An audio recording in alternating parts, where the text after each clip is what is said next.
Bien, bonjour. On va commencer une petite leçon sur les gammes. D'abord, commençons par dessiner une magnifique portée avec une clé de sol, puisque c'est celle qu'on utilise le plus, mais ça marchera de la même façon avec une clé de fa. Et sur cette portée, on va dessiner une gamme avec do, ré, mi, fa, sol, la, si, do. Donc une gamme très très basique.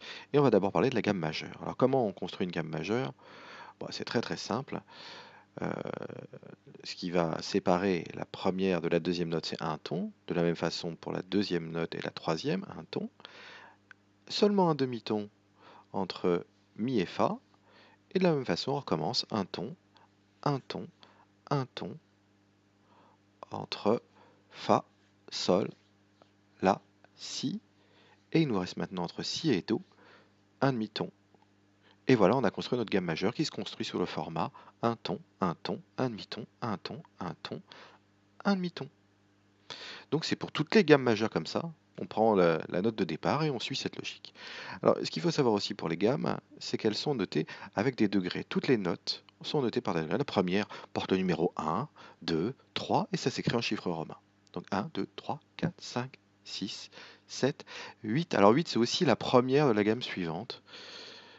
Et en plus de ces chiffres romains, elle porte aussi un petit nom. Alors la première, c'est la tonique, c'est la plus importante puisqu'elle donne le nom à la gamme.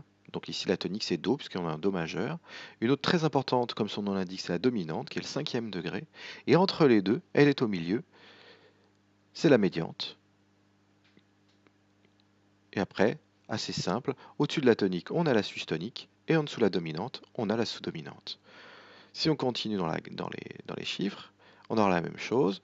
Le 6, c'est la sus-dominante, et une qui est importante, qui s'appelle la sensible, le septième degré, avant effectivement de revenir à la tonique de la gamme suivante ou l'octave, c'est la même chose. Alors intéressons-nous maintenant à la gamme mineure relative. Alors le mot relatif est important parce que relatif, ça veut dire relatif à quelque chose, ça a un rapport avec quelque chose, ça a un rapport avec la gamme majeure qui a les mêmes notes qu'elle. Donc on va utiliser exactement les mêmes notes, donc les mêmes dièses et les bémols, il n'y en a pas. Mais ici, on s'aperçoit aisément que la première note du La mineur, donc sa tonique, c'est le sixième degré de la gamme majeure, donc qui est le La. Et c'est le cas pour tous les rapports entre la gamme mineure et la gamme majeure.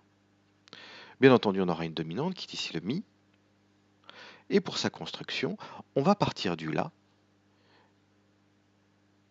et on va aller tranquillement construire donc un ton, un demi-ton ensuite, entre Si et Do, après un ton, un ton,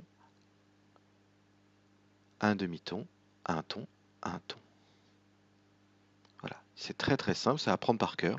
Donc gamme mineure, c'est un ton, un demi-ton, un ton, un ton, un demi-ton, un ton, un ton. Voilà, à apprendre par cœur.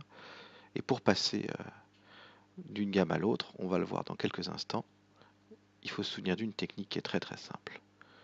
Attendez, on va laisser finir le dessin. Voilà, donc un ton, un demi-ton, un ton, un ton, un demi-ton. Alors maintenant, si on cherche à savoir comment on passe du majeur au mineur, je vous ai fait une petite flèche en disant, voilà, pour passer du majeur au mineur, et bien simplement, on va enlever 3 demi-tons à la tonique. Ou l'autre solution, si on le préfère, c'est d'utiliser le sixième degré de la gamme majeure. Et voilà, on a fini.